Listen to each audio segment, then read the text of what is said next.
and Gloria, you are right.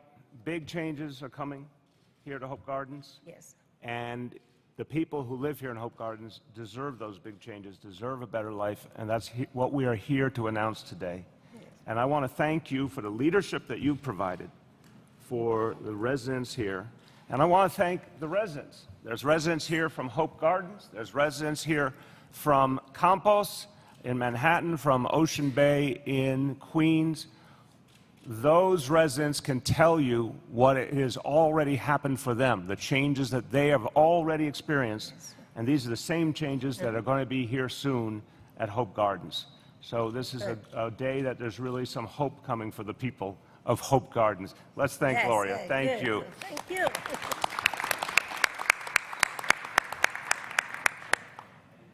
I want to thank my colleagues who are with me here. You're going to hear from some of them, and certainly others will be joining in for the Q&A. Of course, Deputy Mayor Alicia Glenn, who's been working tirelessly on the announcements we're making today, and I want to thank her and her team for the extraordinary work that they've put in. I want to thank our Director for the Mayor's Office of Operations, Jeff Tumkitikasam, for the great work he and his team at Operations have done. Also want to thank everyone at the Office of Management and Budget who have been a big part of putting this together as well. Great thanks to Eric Enderlin, the President of the New York City Housing Development Corporation, which is going to play a central role in all this work up ahead. So a lot of people have been working very hard over the last months to get us to this day. And it's an exciting day because this is the roadmap for change. We're going to go into detail today about a plan that will fundamentally change the Housing Authority going forward, but also provide a lot of immediate help for the people who live in public housing. 400,000 New Yorkers. I want to start at the beginning. People who live in NYCHA are the backbone of New York City. Let's be clear. They are the backbone of New York City. They're the people who make New York City work. They are folks who every day go out and take on tough jobs all over the city that everyone else depends on. And they come home to their apartment, and they deserve to live a good quality of life. And as you heard from Gloria, long ago, a lot of people did. And then all those years and decades of neglect began and disinvestment, and we refused to let it continue. In other generations, people turned away from NYCHA, ignored it, let it decline. We continue to turn more and more energy and resources towards public housing to help people who deserve help and who do so much for this city. So that's what we're here to talk about today. And I want to say in the case of Hope Gardens, so that you understand the urgency, the work of renovating Hope Gardens will begin in 6 months, and it will be completed 18 months later. And again, this is not a theory. This has happened here in this city. Anybody in this room who wants to understand it, just go down to Campos on the Lower East Side, go over to the Rockaways to see Ocean Bay for yourself. It is an eye-opening experience, what can be done and how quickly it can be done. That help is coming here to Hope Gardens, and that work will begin in just 6 months. So it's a very, very exciting day. Now, let's be clear. This literally means rebuilding buildings. It means going floor by floor, apartment by apartment, and fixing them from scratch and making them high quality. We need to fix NYCHA, and we're going to fix NYCHA brick by brick. This is the way we make change. It will take time, it will take energy, it will take resources, but it can be done. And that's what we're here to affirm today. I want to give you a sense of just how much happens in the case of one of these renovations. At Ocean Bay, this is not a small development, Ocean Bay, 1,395 apartments were renovated, and the residents were not displaced. The same residents kept their same apartments. We'll talk about, I'm sure, but there have been other models out there over the years that have led to displacement of residents. We reject that. We reject any model that leads to the destruction of the buildings that residents rely on. We reject privatization. We believe that we can fix the problem with the tools we have and with the support we need from the federal government. So at Ocean Bay, 1,395 apartments. At Twin Parks, Franklin, and Highbridge houses in the Bronx, 648 apartments slated for full renovation, and that will be done by 2021. At Matanzas in the Bronx, where we were a few weeks ago, work has already begun on 1,088 apartments. That will be completed in 2021.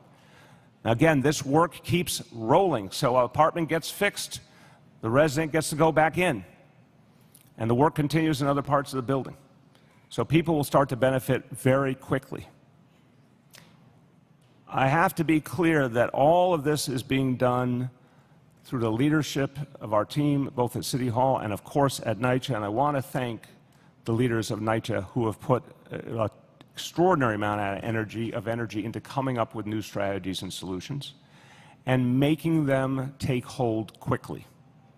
I also want to commend the leadership of NYCHA and the team at City Hall, including our labor relations team, for the historic new labor deal that was struck in the last 24 hours. There will be a separate press conference later in the day to talk about the details. But we can say this, it is literally a historic labor deal. It is the first work rule changes of this nature, schedule changes, in 50 years, in a half century, to ensure that the people of NYCHA, folks who live in public housing, get the repairs that they need when they need them, including nights and weekends. This will now allow us to provide 7-day-a-week service for people who live in public housing. Look, we know that the decades of neglect meant that in many developments, everything has to be addressed, from the basement up through the apartments to the roof. There are other developments that are doing better. There are other developments that are either newer or got renovations over the years. But for some, it's going to have to be the whole thing, and we're ready to do that. So I want to talk to you today about the steps that it will take to get that done. I believe I'm getting musical accompaniment as I do it. And I want to go through, and all of this has been handed out or is being handed out. And it's 2 separate plans, but altogether it's 6 key steps. It begins with what we talked about a few weeks ago that we are now formalizing. The use of Section 8 at over 100 NYCHA developments to change the developments entirely, to provide the renovations, to bring in management that can keep those developments strong. Upgrades from top to bottom, not just in the apartments, but in the public spaces as well. Section 8, working with the RAD initiative, will reach, again, over 100 developments, over 62,000 apartments in the course of 10 years. And now I want to put it in the terms that matter most. How many New Yorkers will benefit? Approximately 140,000 New Yorkers will have their apartments renovated under the first step in this plan. Now, people have said over and over, as many as you know, I've done 58 town hall meetings around New York City. Many times NYCHA residents were there and had tough questions, and they're constantly concerned about the threat of displacement, the threat of privatization. I'm going to say every chance I get, and I'm going to go out to NYCHA developments to explain this to people directly. We have established a residents' bill of rights because we want to be very clear about the guarantees and the protections that will be there for our residents as we're making these improvements. It is very, very clear we have to fix what's broken, but not at the expense of our residents. So the Residents' Bill of Rights makes very clear the rent levels remain the same. You pay no more than 30% of your income in rent.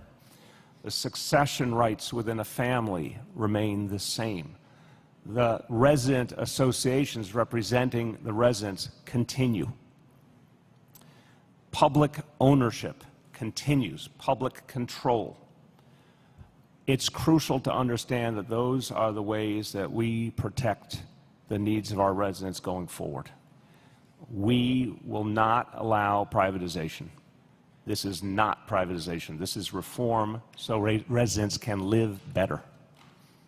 That's step one, the Section 8 initiative and the RAD initiative. The second step is putting publicly owned land to work to help the residents of NYCHA who live in the immediate area. This initiative will provide approximately $2 billion in new revenue for NYCHA, and that money will be used exclusively to upgrade fully the immediately surrounding buildings. So anywhere where there is private development on public land, the money will be used to support the immediately surrounding NYCHA buildings and to bring them up to the level they deserve. Now, the work that will be done, the private development, will be done under our mandatory inclusionary housing law, and that law requires the creation of affordable housing. And you'll hear from Councilmember Reynoso in a moment, but I want to take this occasion to thank him and everyone at the City Council who passed the toughest law in the United States of America to guarantee that affordable housing had to be built as part of new development that required public approval. So not only are we going to be getting $2 billion that will support the surrounding NYCHA buildings, we will be creating a new stream of affordable housing at the same time.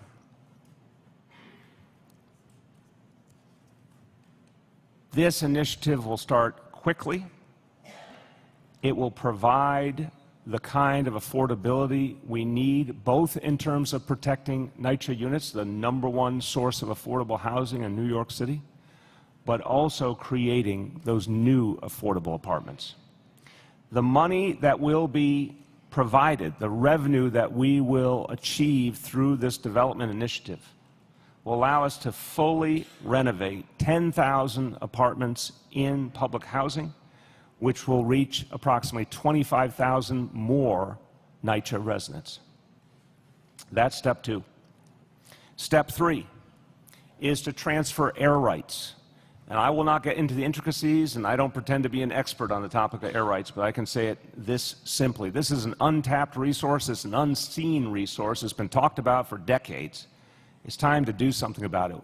Transferring air rights from NYCHA developments to immediately surrounding parcels of land that are privately owned will provide approximately $1 billion in new revenue for NYCHA. That also will allow us to renovate fully thousands more, apartments for thousands more residents. So again, the vision here is full renovation. I want to be very, very clear.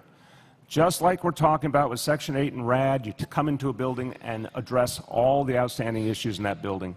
That is the vision that we have for the resources that will be created through development on the sites and through the air rights.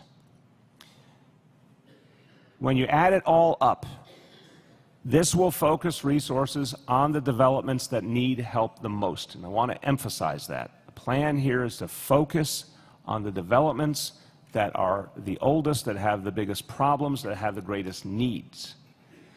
When you add all this together, this will reach 175,000 New Yorkers who will get the quality of living they deserve. Now, those are the pieces that all relate to investment and bringing in new revenue for NYCHA. There's three more steps I want to talk about very quickly that are about how we address problems at NYCHA right now. And I want to say that Stan Brezhnev and Vito Mostacciolo have done, I think, an extraordinary job identifying immediately the kinds of changes in how NYCHA is managed that are needed. And they also deserve great credit for recognizing that we could achieve the labor deal we will announce later today, which will revolutionize the service that's provided to residents. So the fourth step in this plan is all about accountability and ensuring that there's proper oversight within NYCHA of all the work that's being done. A new initiative that the name will not surprise any of you. It's called NYCHA Stat. It is based on the NYPD's ComStat initiative, and we will be receiving assistance from the NYPD as it's implemented. It has begun in the last weeks. It is being rapidly expanded, first starting at the upper levels of management and then moving down toward the grassroots. But this will be a regular review process where management will go over what is happening across the NYCHA system and ultimately down to individual developments to ensure that our goals are being met. This information, once the system is fully up and running, will be made public as well on a regular basis, just as ComStat information is at the NYPD. Also very important in terms of creating accountability is to provide the workforce with a much deeper level of training.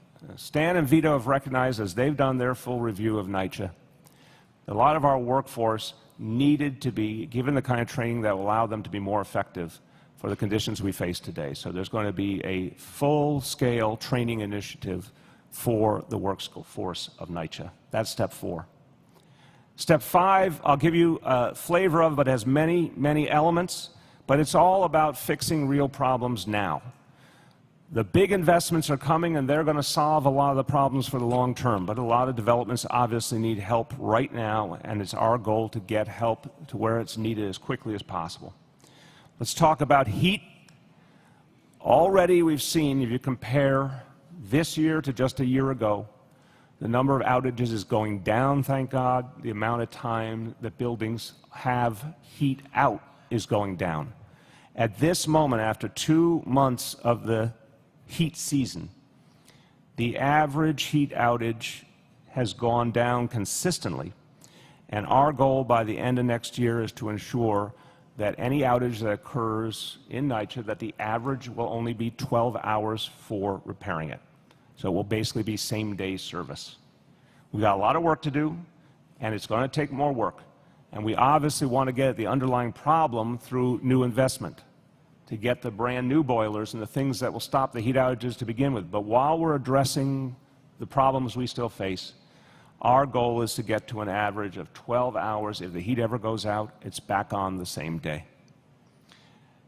We have roofs that we've been fixing, and it's proven to us that we can do a lot and we can do it quickly. By the end of this year, 104 roofs will be repaired.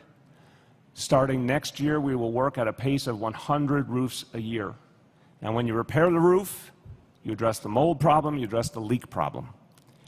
I want to give, again, a lot of credit to Stan and Vito and the team under them, that they have looked hard at the issue and found ways that they can speed up this process. And we look forward to going even faster in the future. Everyone knows, and you said it earlier, that one of the things that bothers people the most in all New York City, and certainly residents of NYCHA have raised this to me many times, is the rat problem. This has to be addressed head-on, and again, as we've talked about over the last year, we've come up with new and better strategies, including dry ice and a number of other things that are working better.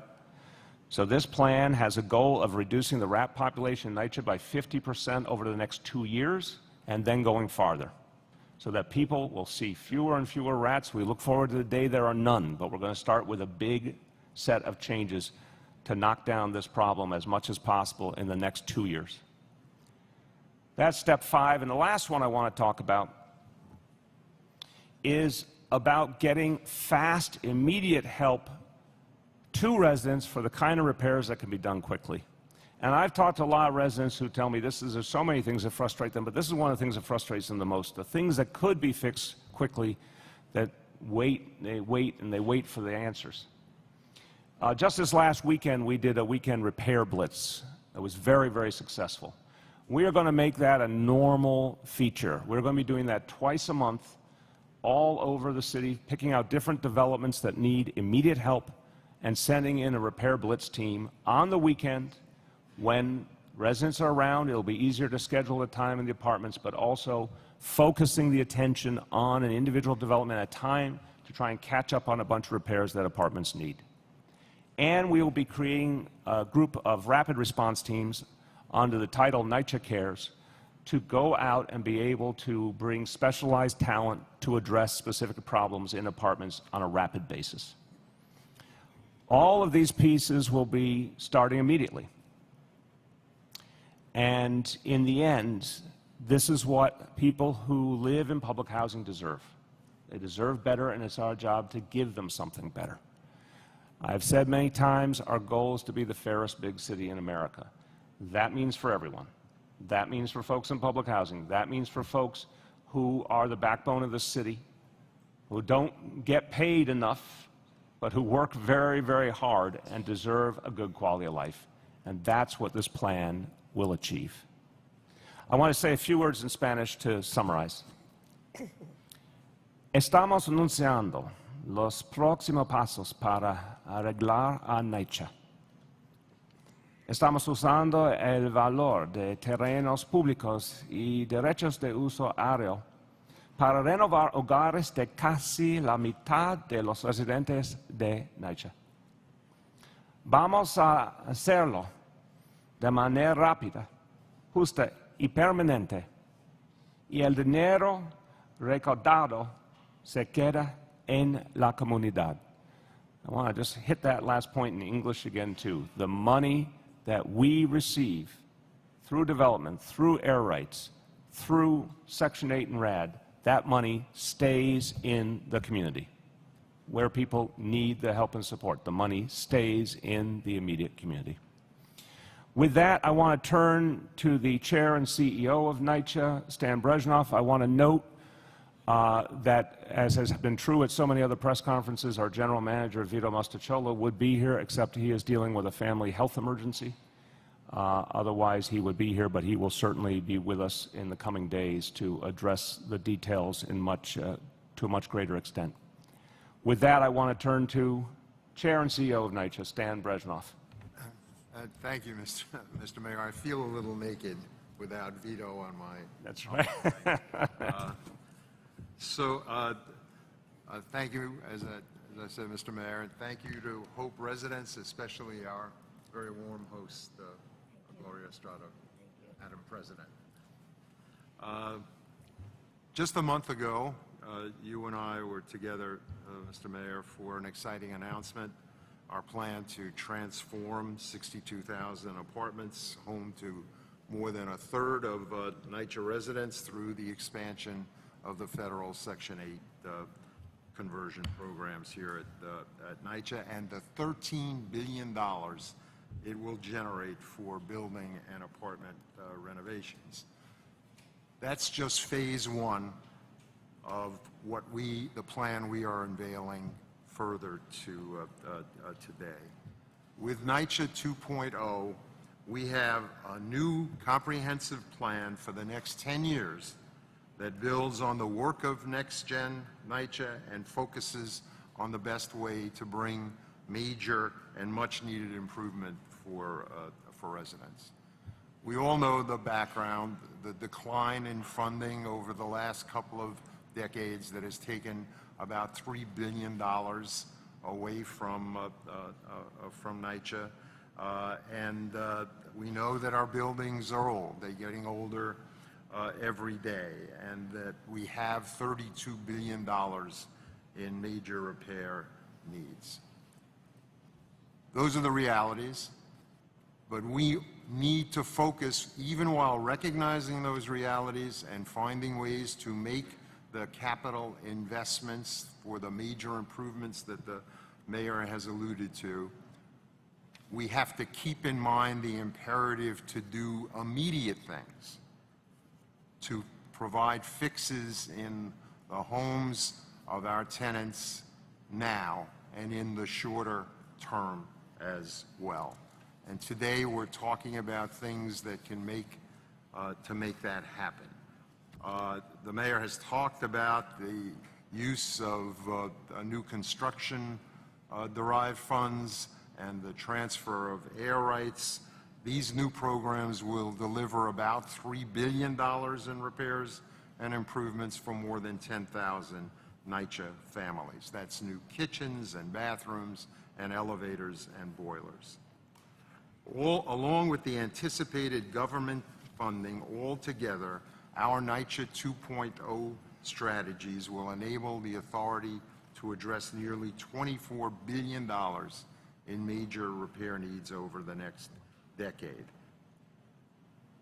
We're also announcing today new strategies to make NYCHA better and more accountable landlord. How can we be a better landlord in tangible ways that improve the lives of our tenants?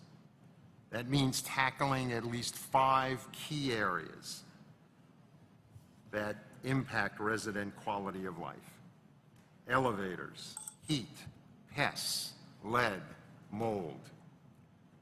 Some of these measures, like making sure for the first time ever, we have heating staff working 24/7, and that's already underway.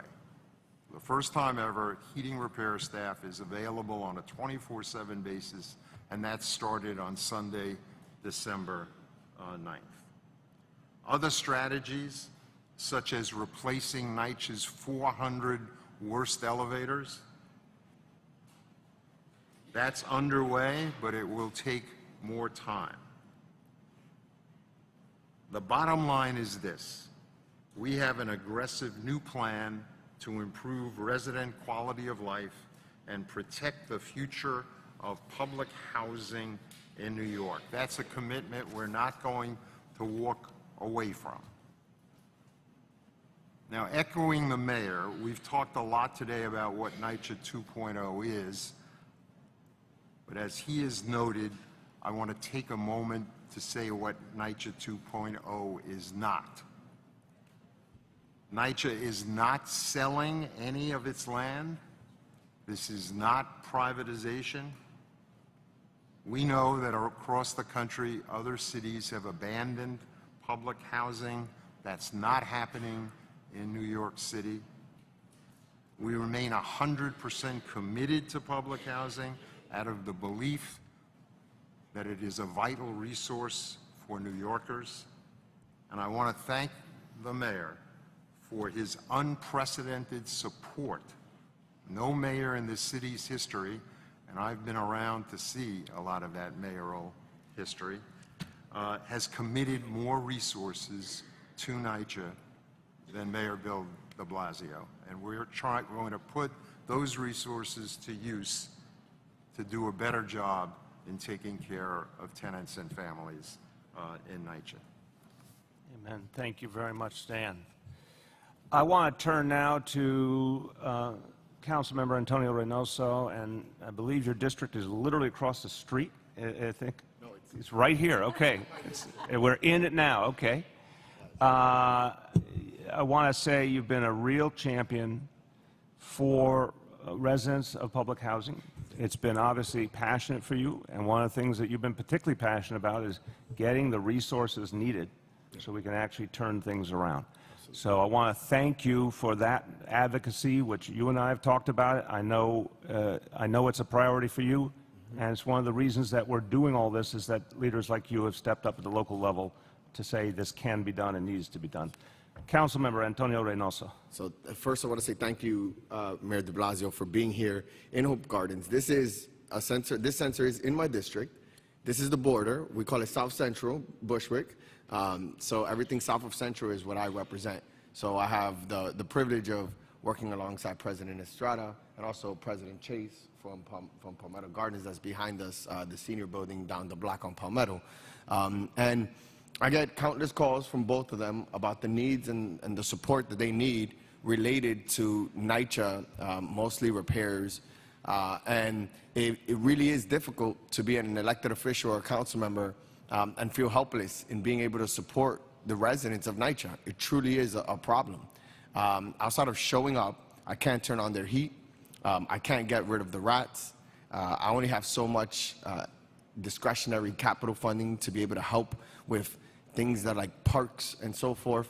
And it really is a losing battle. What I see the RAD program and NYCHA 2.0 is an opportunity to finally be able to answer the call and actually see changes happen to NYCHA. It's not going to be easy.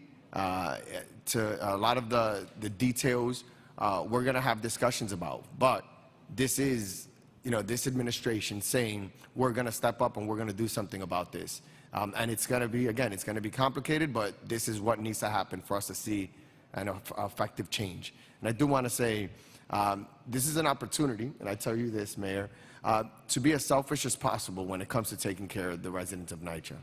They've done everything they needed to do in regards to contributing to this great city. It should always be about them. How can we maximize our resources to help them? And that's all I care about. If a NYCHA resident wants a new kitchen, I want to get them a new kitchen. I don't want to have a discussion about other details. This is about NYCHA and NYCHA only. The residents run the show, and so long as we continue to do that, we're going to do well. So again, I want to just thank you for being creative, for not relegating NYCHA to more years of neglect. So thank you again, and I'm really happy that you're here in Bushwick with what I consider one of the greatest NYCHA developments that I have in my district. So thank you. Amen. Thank you, Council Member. Thank you very, very much. Oh, can I say? I'm sorry, Mayor. I need to say a little bit in Spanish because it's important, because rumors fly around in this community about things that are happening, and you said things that were important with the Bill of Rights and what is not going to happen. And it is very important in a largely Latino development that they hear it. Soy Antonio Reynoso, su concejal. Un orgullo poder estar aquí con ustedes representando a Hope Gardens, todo sur de Central, pero lo quiero a todo igual. El alcalde dijo algo muy importante que se tiene que decir, siempre se tiene que seguir diciendo. Ellos no van a privatizar a NYCHA. NYCHA se va a quedar público. No le van a quitar su apartamento. No le van a cambiar el liderazgo de ustedes, que es Gloria ahora, pero su liderazgo se queda igual. Todo se queda igual. Lo que ellos van a hacer es traer unos manejadores diferentes, pero el dueño se queda igual. Nada vas a cambiar. Lo que vas a cambiar es cosas positivas. Es su apartamento se van a arreglar. Finalmente se van a arreglar. Y cuando llegue ese tiempo, que va a comenzar en 6 meses y terminar en 18 meses, todos van a tener apartamentos que trabajan, que son lindos, que donde hay dignidad y donde hay respeto para la gente de NYCHA. Siempre recuérdense de eso, porque muchos se preocupan que nos van a quitar NYCHA. Exacto. Nunca va a pasar. Desde que estamos aquí, este liderazgo que tuve en esta mesa nunca va a dejar que ustedes pierdan su NYCHA. Los quiero mucho y Dios me lo bendiga a todos.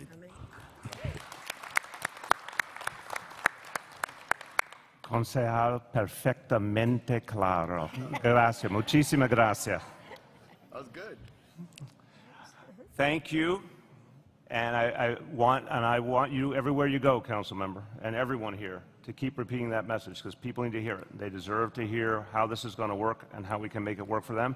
And I'm going to say, if anyone wants to know exactly how things are going to go out and talk to the residents, some of whom are here, as I said, from Campos, from Ocean Bay, who can tell you firsthand, from their own experience, how it worked for them and how it can work as well for you.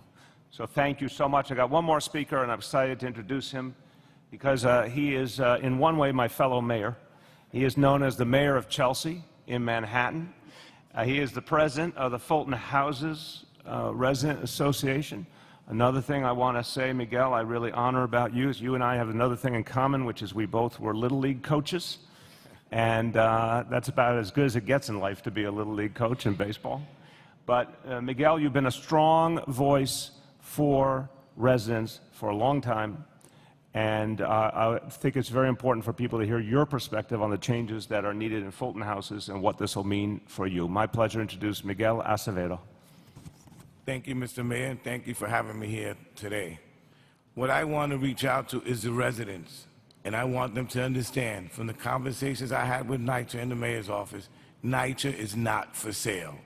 And so long as I'm around, it won't be sold. And so long as the mayor's around, he's not selling it. He has assured all of us. Unfortunately, we are going through some bad times in NYCHA. We read the press, we see the news, we see what's going on. It is ugly out there. But if we continue to think negative, we're never going to create a positive out of this. So we have to move forward and come to common ground and understand we need the help. And the only way we can get the help is working together. instead of pointing fingers at each other and saying nobody's doing the right job. At my development, I probably have the best maintenance workers in New York City Housing Authority, and I appreciate the work that they do. We don't have the situations that they're dealing with in Brooklyn and the Bronx, but it's because we work as one. And the only way this is going to work if we all work together as one family, because many senior citizens and low-income and fixed-income families depend on public housing. This is the only real, true, affordable housing stock left in the world. And if NYCHA dissolves, I don't know where many of the families are going to go. So I applaud the mayor for coming forward with this bold plan of making sure that NYCHA has the opportunity to continue for many, many more years. Thank you, Mr. Mayor. Thank you so much, Miguel. Appreciate it, brother. Thank you. Okay, so we've laid out a lot today. We're going to be taking questions from the media on the plan that is being put forward today. And then after we have talked about all the questions about this plan, we'll take a brief break, let folks move on who need to move on, and then we'll go to other issues. I will have a statement up front as we go into the other issues. But let me now turn to the media for questions on this plan. Yes. So one specific question, one non-specific question. On the air rights as well as the infill program, we know the number of developments, where, what developments, et cetera, and then on the... Let's do that first. We're going to get all of them done. Go ahead, Alicia. You want to speak to that? On the air rights, we're conducting a more thorough analysis as to where there are available air rights and sites that can receive them. It's a fairly limited number of sites where you can actually do the transfers under the current zoning resolution, so we're going to take a look at that and then begin to, instead of waiting for developers to come and approach us, we will be putting out some offerings based on that analysis so that we can have a more transparent process about how we put those air rights out to the market. So that's ongoing. With respect to the Bill to Preserve, a lot of the work that we did, looking at all of the available underutilized sites when we announced NextGen NYCHA continues, and we will be identifying and putting plans out over the next year to engage with those campuses and developments where we think that this is an appropriate building model, and engage with the residents around the building and the campus improvements, and then be putting those out to bid as well. We don't have a pre-baked list. There are several higher value locations that are under consideration. Hold on. She's still in her question set. Go ahead. On the non-specific, this is obviously all of this plan is coming out on just a few days before the Friday court deadline. Newspapers are due, and prosecutor receiverships are more and more real with each passing an hour. So are you concerned still about receivership? Do you think that's on the table? And how much of this is a response to Judge Paul? This plan has been months in the making. This plan was moving forward regardless of any other elements of the equation. And clearly, when you look at the details of what's been put together here, this is something that's taken a long, long time to perfect. To the question of what's going on with the federal government, there have been a very intensive series of discussions. I'm going to say up front, they are private discussions between parties to a legal action, so we're all going to be discreet. But I can say I've had numerous conversations with HUD Secretary Ben Carson. I have numerous conversations with U.S. Attorney Jeff Berman. We have had productive, I think, respectful conversations.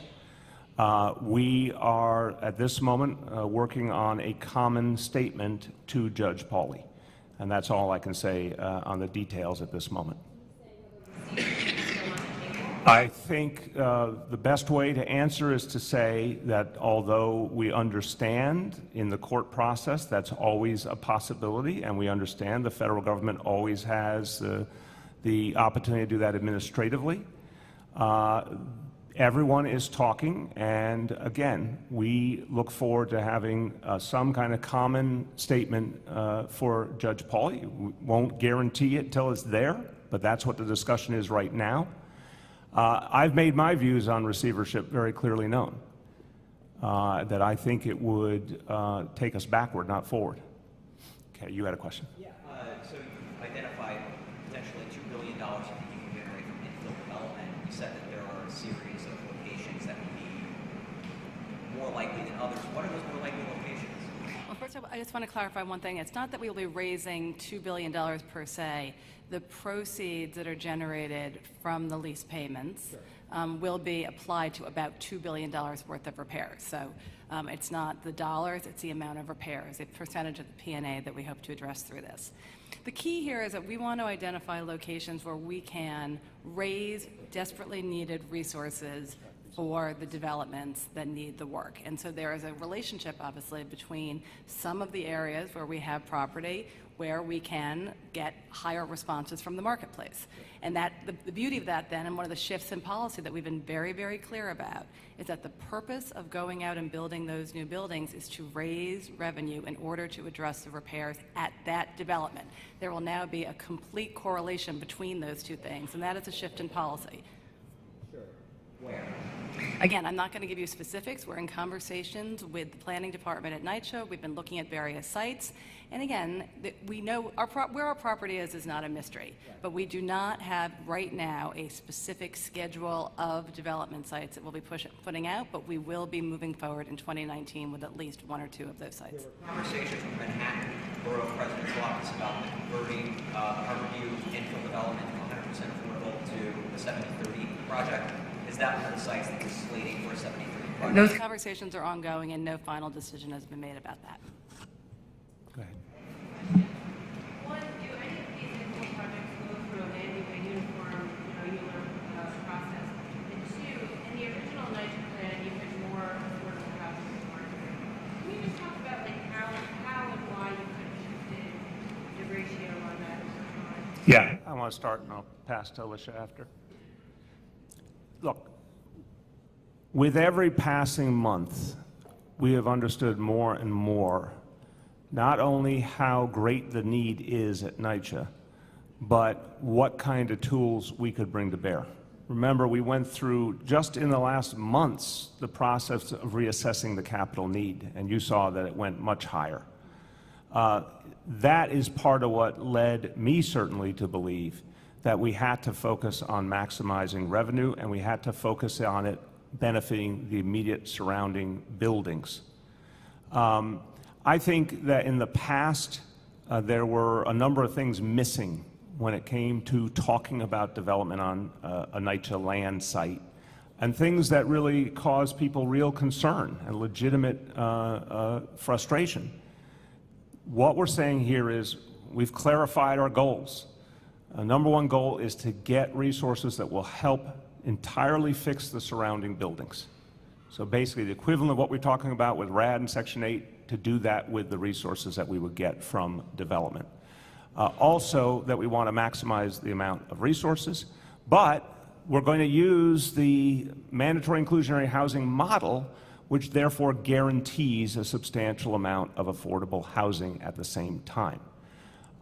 This, to me, is a plan that makes sense for the conditions of NYCHA now. Now, there may still be some cases where, for a variety of specific local factors, including market factors, we say it still makes sense to do something with affordable housing. But wherever we can get the revenue, that will be the first motivation, because the revenue needs of NYCHA are so intense. Do you want to add? Go ahead on that. Just to, if you have page 17 on the book, two answers to the question. The going-in assumption with respect to building preserve is that we won't be doing a ULURP unless the local council person would like to consider an upzoning so that we could build a larger building and therefore generate even more revenue. Our base case projections are that these will be developments that go through a community engagement process with the residents on the campus, but there will not be a zoning action. There are some councilmen, and I know that Councilman Reynoso is one of those who we have conversations with about the benefits of potentially building a larger building in order to generate more revenue. With respect to the affordable housing on other NYCHA property, we are continuing to move forward with our original commitment to build 10,000 units of 100% affordable housing on NYCHA property, and that continues. We've already put out 12 sites and continue to do that. So those efforts are not stopping.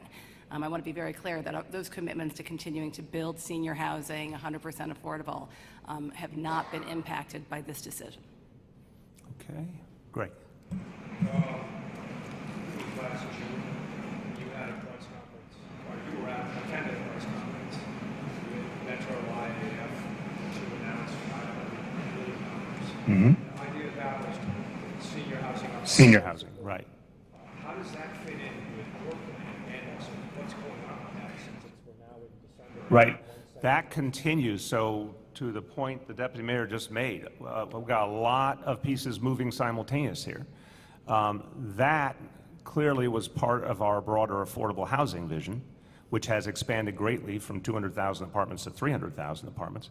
And yes, that senior housing continues as part of our priority, does not affect this. It continues as a separate piece. Do you want to speak to what the next steps on that process are?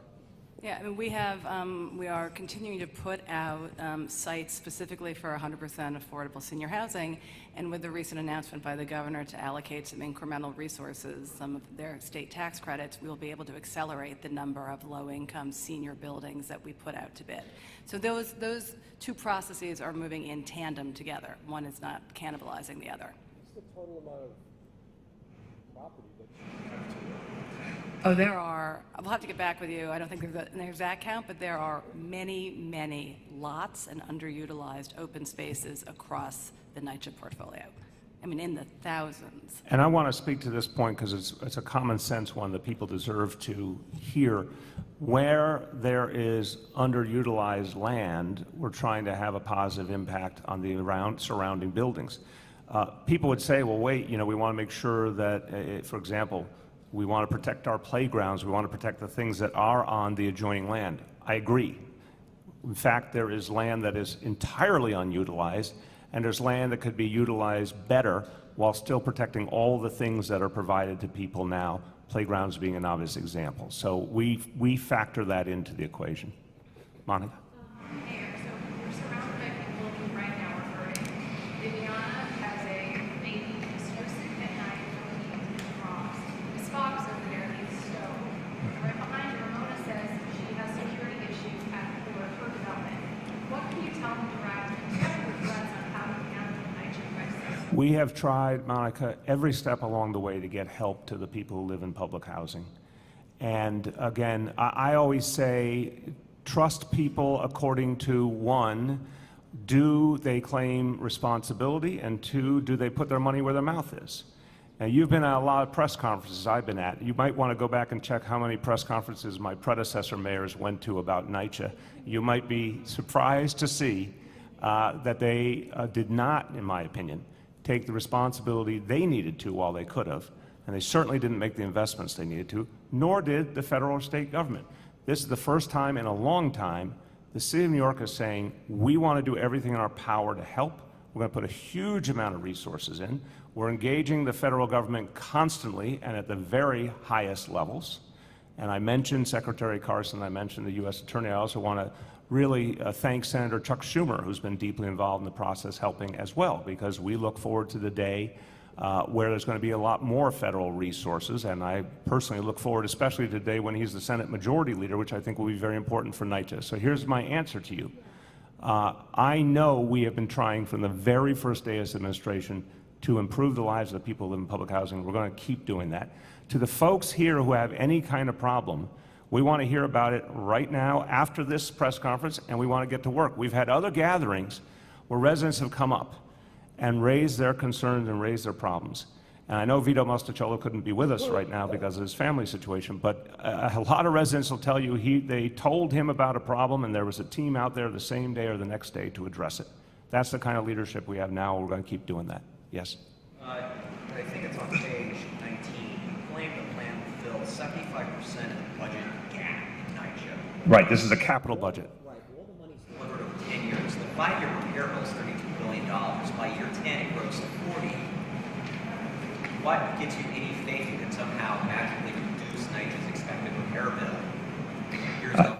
I'm going to let Alicia and Stan interpret the figures for you, but I want to just make sure there's care in looking at this specific equation. This is the number we know we're dealing with right now. And these, meaning the overall need of almost $32 billion. And the specific money we're talking about, we believe, is very reliable, that we're going to have that money. Some of it we've committed ourselves, some of it is already consistent streams of federal money. And in terms of the money that we get from RAD, which is clearly a high priority for the federal government as well, from the development, from the air rights, we feel very confident in these figures. Now, the X factor, which you're pointing to rightly, is where's the rest going to come from? The first and foremost place it should come from is the one place that prints money, which is the federal government. And the root cause here of the problem is that NYCHA was created by the federal government and then no longer funded the way it should have been to keep up the buildings. We have a chance to fix that once and for all. Am I telling you that's going to happen tomorrow? No. Do I think we are entering a time, reflecting on the November elections, for example, where the door is going to reopen to getting real serious federal funding in to fill the rest of that gap? I am more hopeful than I was even a month ago that that is a potential for the future. So maybe if page 28 paradox, it assumes that somehow you guys are reducing repair bill outlays by somewhere between 62 to 75%. Right, and I'll pass to... I'm wondering, how do you magic New York City construction costs down? I'm just going to, one more thing and then pass to Alicia and Stan. What's so important to understand is if you address the underlying problem, if you fundamentally rehab a building, the cost of keeping it up suddenly changes. It makes total sense. Take a building that's 50 or 60 years old and has gotten nowhere near the consistent maintenance and investment it deserves, and now upgrade it soup to nuts. And you have an entirely different level of need to begin with, but also now you have a private management schema that is continuing to take care of those buildings. We take then all of our NYCHA personnel, all of our NYCHA resources, and apply them to the other buildings, giving us more to work with. That's one of the governing thoughts here. Go ahead. So let me take a shot at it.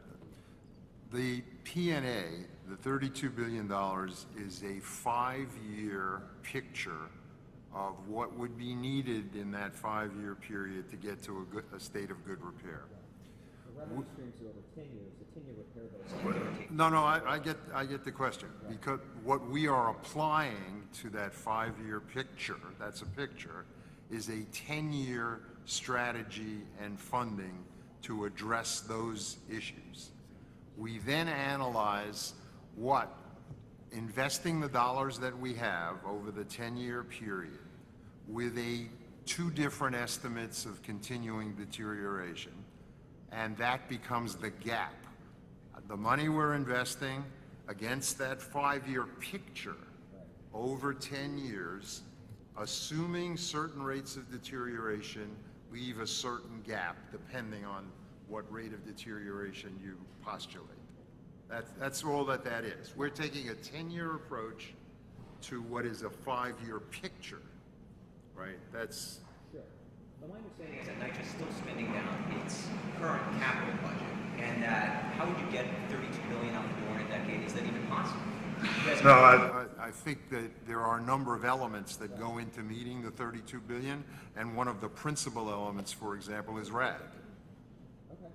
Right? So I'll be glad to go over the components with you, but I can show you how each component matches up with the resources that are being applied. Yeah, I just want to add one thing. This is not a $32 billion capital plan. It is a plan to address approximately 75% of the capital need. In fact, using RAD allows private money to be leveraged and other people to do that work so that the authority can more effectively focus on those units and those buildings that are not.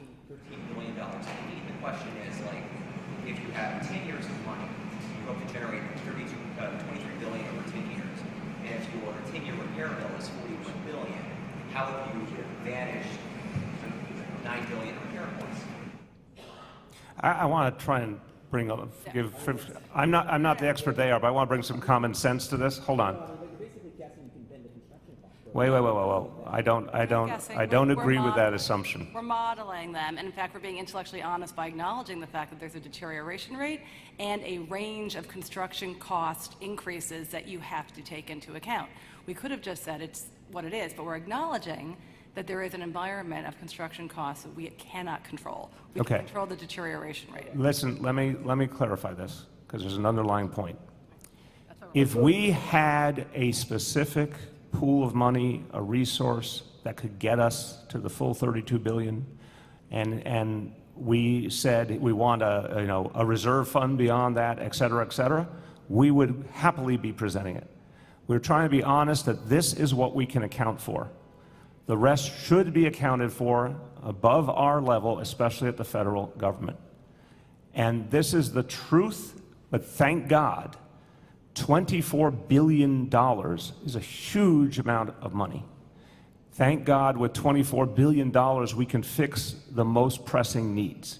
Can we fix everything? No, but we can fix the health and safety issues that are so primary. We can go to the buildings that have the biggest problems and go at them.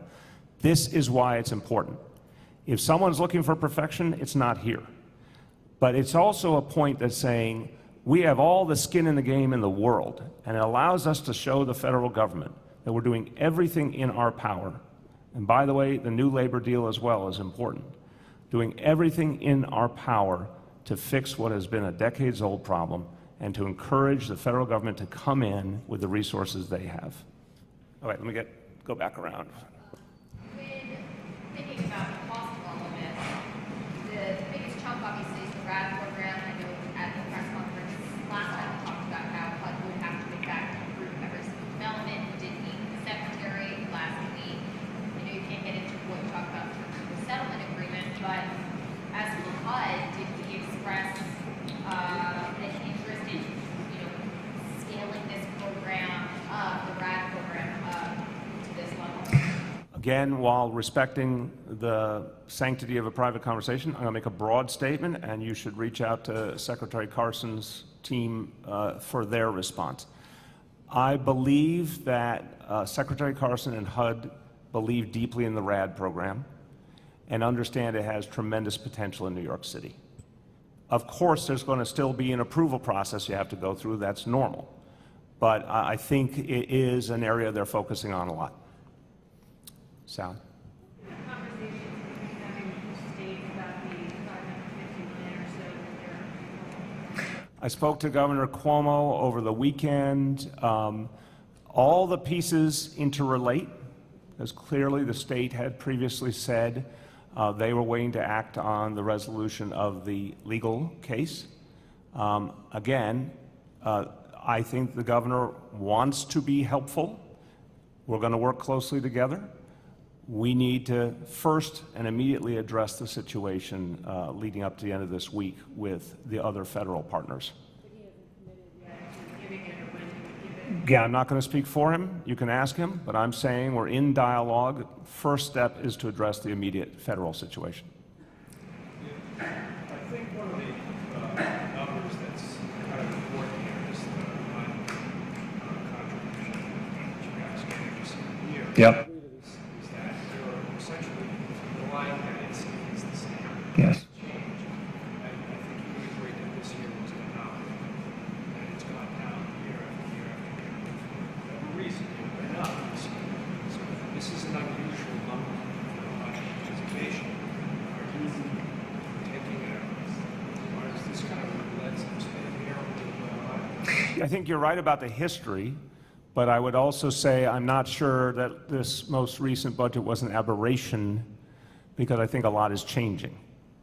I mentioned Senator Schumer's real focus on this situation, which I deeply appreciate. I think that's important in this equation. Clearly, you saw a very unified message from our congressional delegation in the last 24 hours. And remember, the world's about to change profoundly. Remember the crucial role that the House of Representatives plays in the budget process. And now New Yorkers are in some very key roles in that process, including Nita Lowey, who, although she lives in Westchester now, originally comes from Queens. And I think there's an opportunity now for some real change in the federal funding levels. Yes. Retaliation there. Retaliation is real for many of the residents when they do speak out. What would you do if, let's say, workers are saying that they would get quote nasty or retaliate against someone who complains? That's unacceptable, obviously. And any resident who feels that's happened, we need to hear from them so we can address the situation. I don't want any resident feeling they can't come forward. They must come forward with their problems and their needs. We want to address them. And we'll follow up today with you, and maybe you could be an intermediary for us. If anyone is in that situation, we need to talk to them. That's the law. Not only is that the right thing to do, I would do it because it's the right thing to do, but it's also the law. Yes.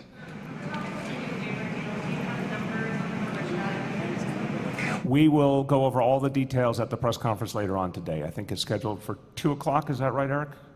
2 o'clock at City Hall. Okay, let me see if there's any other questions on this announcement, and then we'll take, again, a short break and turn over to other topics. Any other questions on the NYCHA announcements today?